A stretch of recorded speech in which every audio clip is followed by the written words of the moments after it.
Bom, e se a gente tem tantas vacinas assim,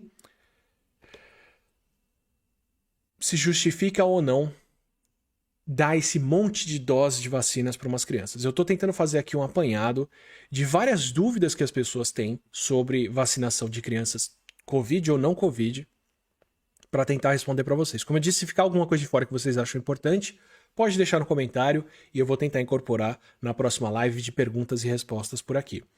Mas, bom, primeira coisa, juntar esse monte de vacina, dar esse monte de vacina para as crianças, não é perigoso? Não é muita coisa para o sistema imune delas? Eu posso falar dessa experiência em primeira pessoa agora, né? Meu filho está indo para o quarto mês, para as vacinas de 4 meses. E todo mês tem vacina, e tem vacina pentavalente, vacina hexavalente, ou seja, 6 organismos diferentes para se vacinar naquele dia. Aí você vai, vacina a criança, ela chora por causa da injeção, depois fica com a perninha lá inchada, ou fica febril um dia ou dois. Eu até agora peguei só um dia e meio febril. Um dia meio febril. Não é muita coisa para o sistema imune das crianças. Não era melhor espaçar essas vacinas e dividir isso por mais tempo? Não. Por vários motivos. Um deles não é muita coisa junta. A vacina, você juntar 5, 6, 10, 12 vacinas parece muita coisa, mas a vacina ela é uma versão muito purificada do organismo que causa uma doença. Tem vacinas que são, por exemplo, o organismo purificado, como a vacina de rotavírus, que tem rotavírus lá dentro, cultivado para não causar infecção e purificado. Então tem o vírus ali dentro, que é capaz de causar uma infecção do intestino da criança e por isso pode ter uma reação, mas é o que vai provocar melhor imunidade depois, porque vai proteger o intestino dela. Também pode acontecer com a vacina da polio de gotinha. Tem vacinas que você tem o organismo purificado lá dentro depois de destruído. É o caso da vacina da gripe, é o caso da Coronavac. Se cultiva o vírus em células, purifica, deixa só o vírus lá, destrói ele para ele não conseguir causar infecção na gente, e isso vai ser a vacina. Tem vacinas que você tem só um pedaço do vírus, ou um pedaço solto, ou um pedaço organizado, de maneira que o nosso sistema imune acha que aquilo é um vírus e pode atacar, como é o caso da vacina da do HPV. Se eu não me engano, também é o caso da vacina da hepatite, e é o caso da Novavax, que é uma vacina que ainda não está circulando no mundo contra a Covid, que é só um pedacinho do vírus, e tem outras estratégias como você pegar um pedaço do vírus, colocar em outro e dar esse purificado para as pessoas, como é o caso da vacina da AstraZeneca. Em todos esses casos, o que tem na vacina é uma substância controlada, purificada para ter só o que você quer usar para proteger o sistema imune. Se você estiver combinando várias vacinas, você vai ter de organismos diferentes ou pedacinhos desses organismos ali dentro para vacinar alguém. Isso parece ser muita coisa, mas qualquer contato que a gente tem com o ambiente externo, coloca no nosso corpo milhões de organismos, e organismos diferentes, hipercomplexos, cheios de coisas. Então, por exemplo, o bebê foi lá e faz como eu fiz e morde um plástico, alguma coisa dura, e machuca a gengiva. Ali ele já está tendo contato com uma série de organismos. Ou ele vai, como a outra relatou outro dia no Instagram de uma pediatra, e chupa a água do esfregão.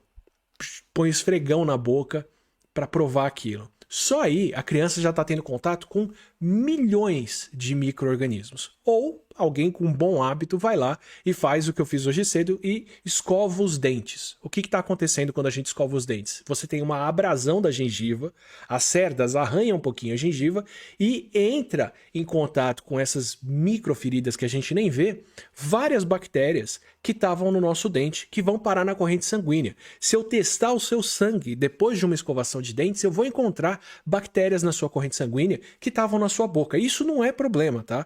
Antes fazer esse tipo de introdução do que acumular placa na boca, e aí você tem contato com muito mais bactérias e muito piores de uma vez só. Mas o que eu quero dizer é assim, a gente tem contato diário, constante, com outros organismos. E uma bactériazinha, tem milhões de proteínas nela.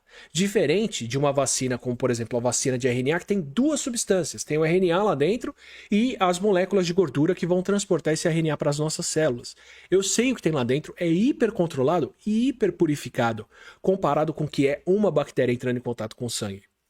Então assim, pode parecer muita coisa o que tem nas vacinas, mas em termos do que o nosso corpo sabe reconhecer como algo que causa problemas e o sistema imune atacar, em termos de antígenos, que é isso que a gente reconhece, uma bactéria que cai na nossa corrente sanguínea tem muito mais antígenos do que todas as vacinas combinadas juntas. E vai por mim, a gente põe muitas bactérias para dentro do nosso organismo. Então, nosso corpo é preparado para lidar com muito mais antígenos do que as vacinas, mesmo as vacinas combinadas, doses juntas para apresentar para alguém. Isso não é problema nenhum para o nosso sistema imune. A resposta imune exagerada que a gente vai ver, o inchaço no braço quando você toma uma vacina, ou aquela sensação de cansaço, aquela febre, aquele mal-estar que você pode ter depois de se vacinar, é porque a dose dada é grande para o corpo poder reagir para aquilo e produzir anticorpos. Mas a variedade do que tem lá dentro não é um problema nem de longe e o nosso corpo sabe lidar com isso muito bem. Ah, mas eu não poderia espaçar mais e dar as vacinas ao longo de vários anos para as crianças?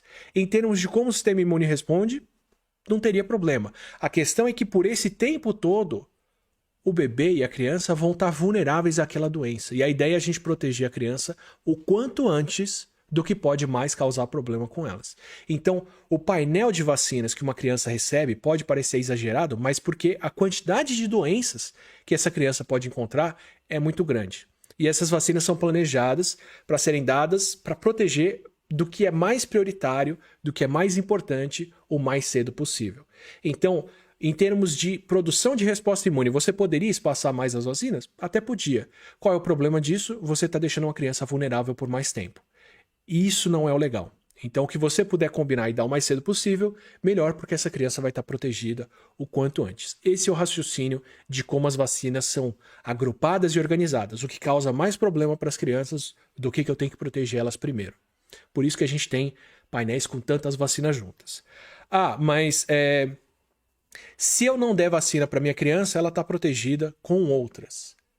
Não, não tá. Não se a doença volta a circular como a gente está vendo agora, e eu vou mostrar para vocês o gráfico disso. Então, contar com a imunidade de outras crianças é um problema. É um problema porque nem todas as outras crianças vão ter imunidade, nem toda criança vacinada está 100% protegida. Tem crianças que precisam de transplante, tem crianças que fizeram algum tipo de tratamento, tem crianças com algum tipo de imunodeficiência, e elas não podem se vacinar ou não respondem bem à vacina e estão contando com a imunidade da sua criança vacinada. Sem falar na proteção comunitária, que eu vou chegar daqui a pouco. Eu não posso, então, dar só uma dose da vacina? Tem 3 doses, tem 2 doses, eu não posso dar a primeira e tá tudo bem? Também não. O regime de doses é planejado para você poder despertar a resposta imune com a menor quantidade de vacina possível, produzindo a melhor resposta que você pode.